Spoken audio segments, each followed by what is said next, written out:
இந்தியாவின் ஐடி நகரம் என அழைக்கப்படும் பெங்களூரு, இன்ஃபோசிஸ், விப்ரோ போன்ற ஐடி நிறுவனங்களுக்கும் நாட்டையே திரும்பி பார்க்க வைத்த பல புகழ்பெற்ற ஸ்டார்ட் அப் நிறுவனங்களின் தாயகமாகவும் இருக்கிறது.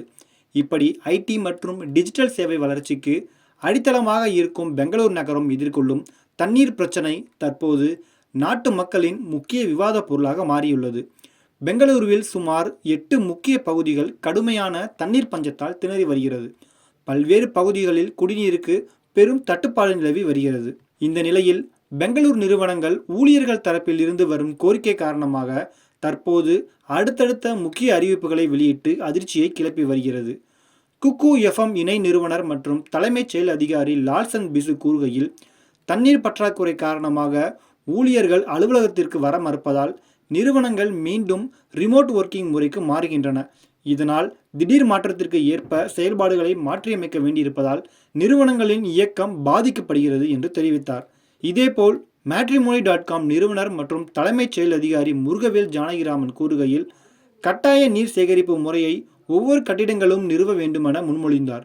மேலும் நீர் பயன்பாட்டை குறைத்தல், மறுசுழற்சி செய்தல் மற்றும் நீர்நிலைகளை மீட்டெடுத்து நிலத்தடி நீர் மட்டத்தை உயர்த்துவதற்கு அரசு உதவி தேவை என்றும் வலியுறுத்தினார். பெங்களூரில் கடந்த 6 மாதங்களாக பெரிய மழை பெய்யாததும் கோடைகால தாக்கம் ஆகியவற்றாலும் இந்த மோசமான நிலை உருவாகி இருப்பதாக கூறப்படுகிறது. ஒர்க் ஃப்ரம் ஹோம் தாண்டி தற்போது நிறுவனங்கள் ரிமோட் ஒர்க்கிங், அதாவது சொந்த ஊரில் இருந்து பணியாற்ற அனுமதி வழங்கி வருகிறது. பெங்களூர் நகரின் வேகமான நகரமயமாக்கல் மற்றும் மக்கள் தொகை பெருக்கம் காரணமாக தண்ணீர் பற்றாக்குறை நிலைமை மோசமடைந்து வருகிறது. இந்தியாவின் சிலிகான் வேலி என்று அழைக்கப்படும் பெங்களூருவுக்கு இது ஒரு பெரும் சவாலாக உள்ளது.